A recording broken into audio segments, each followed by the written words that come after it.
12 नवंबर 2023 हम सभी दिवाली की सेलिब्रेशन में बिजी थे और दूसरी तरफ उत्तरकाशी में सिलक्यारा बेंट बरकोट टनल में कंस्ट्रक्शन का काम चल रहा था। सुबह के 5:30 बजे टनल में कंस्ट्रक्शन का काम जोरों से चल रहा होता है और टनल में मौजूद होते हैं 41 वर्कर। लेकिन तभी टनल के एक एंड पर लैंडस्लाइड हो जाती है।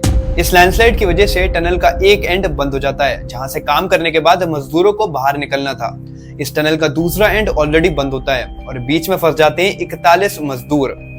इस पूरे सिनेरियो को आप इस एनिमेशन से समझ जाओगे। इस टनल की लंबाई लगभग 4.5 किलोमीटर है। टनल के इस 2 किलोमीटर वाले हिस्से में सभी मजदूर फंस चुके हैं और 12 नवंबर को यहाँ पर मलबा गिर जाता है, जिस वजह से टनल दोनों साइड से बंद हो जाता है और सभी 41 मजदूर इस टनल के अंदर 16 दिन तक बंद रहे।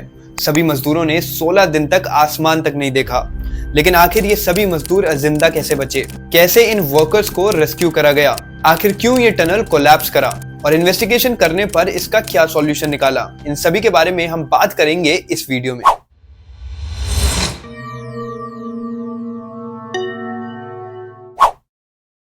सिलक्यारा बेंट बरकोट टनल यमुनोत्री में बनाया जा रहा था और वो नेशनल हाईवे 134 से जुड़ जाता। इस टनल का प्लान था कि धारासू की साउथ साइड को यमुनोत्री की नॉर्थ साइड से कनेक्ट कर दे। ये टनल लगभग 4.5 किलोमीटर लंबा बनता और रूट को 20 किलोमीटर से छोटा कर देता। 12 नवंबर सुबह के 5:30 बजे इस टनल की एंट्रेंस के लगभग 200 मीटर अंदर ये टनल कोलैप्स कर जाता है। खुशनसीबी से इस टनल में काम करने वाले सभी 41 मजदूरों को इस कोलैप्स से कोई भी डैमेज नहीं होता है, लेकिन इस टनल के अंदर 41 मजदूर फंस जाते हैं और इन सभी 41 मजदूरों का रेस्क्यू ऑपरेशन शुरू हो जाता है। जियोलॉजिस्ट की एक टीम स्टेट गवर्नमेंट से एंड इंस्टीट्यूशन से फौरन इंसिडेंट की लोकेशन पे भेज दी जाती है। वो बताते हैं कि टनल में कोई भी इमरजेंसी एस्केप के लिए एग्जिट नहीं बना था एंड टनल की लोकेशन एक बहुत ही एक्सट्रीमली डेंजरस लोकेशन थी। टनल की लोकेशन हिमालयाज के मेन सेंट्रल थ्रस्ट में थी। मेन सेंट्रल थ्रस्ट एक एरिया है जहां पे इंडियन प्लेट यूरेशियन प्लेट के नीचे चली गई है। सिंपल भाषा में समझें तो टनल की लोकेशन टेक्टोनिक प्लेट्स के बहुत पास में थी। ज्योग्राफिकली ये एक बहुत ही डेंजरस लोकेशन है किसी भी टनल के लिए। फिलहाल सभी फंसे हुए मजदूर बेसब्री से अपने रेस्क्यू होने का इंतजार कर रहे थे। सबसे पहले टनल की रेस्क्यू टीम ने कांटेक्ट करा थैम ल्युएंग केव डिजास्टर की रेस्क्यू टीम को। इस रेस्क्यू टीम ने 2018 में थाईलैंड में केव में से बच्चों को बचाया था। सबसे पहले टनल की रेस्क्यू टीम का प्लान था कि वो पाइप इंसर्ट करेगी मलबे में और इन पाइप में से उन वर्कर्स को बाहर निकाल लेगी। ये मलबा लगभग 80 मीटर में फैला हुआ था और इनमें ही पाइप इंसर्ट करने थे। 17 नवंबर को यानी कि इस इंसिडेंट के 5 दिन बाद रेस्क्यू टीम ने ये प्लान ड्रॉप कर दिया क्योंकि मलबे में से क्रैकिंग साउंड आ रहे थे और अब रेस्क्यू टीम को कोई दूसरा प्लान बनाना था मजदूरों को रेस्क्यू करने के लिए। लेकिन तब तक 3 छोटे पाइप मलबे में से ड्रिल कर दिए गए थे, एक ऑक्सीजन के लिए, एक खाने के लिए और एक 6 इंच का पाइप कैमरे के लिए।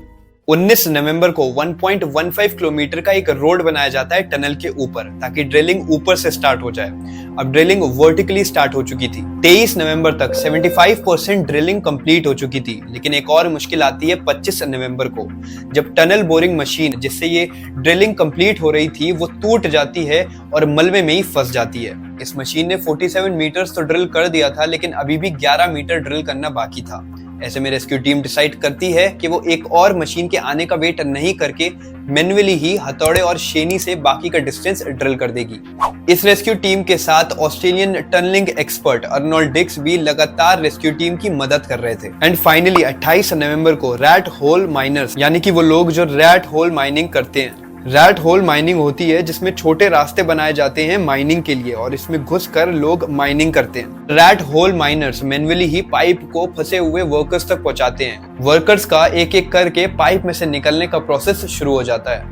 एंड उसी दिन 28 नवंबर को रात के 8:50 पर उत्तराखंड की गवर्नमेंट कंफर्म करती है कि सभी 41 वर्कर्स सक्सेसफुली रेस्क्यू हो चुके हैं। एंड लगभग 16 दिन बाद वर्कर्स फाइनली आसमान देखते हैं। ये एक बहुत ही सक्सेसफुल मिशन था क्योंकि कोई भी इंसान को इसमें नुकसान नहीं हुआ। All thanks to dedicated rescue team and Australian Arnold Dix and rat hole miners. इसी के साथ खत्म करते हैं इस वीडियो को। I hope you like it. See you next time. Bye bye.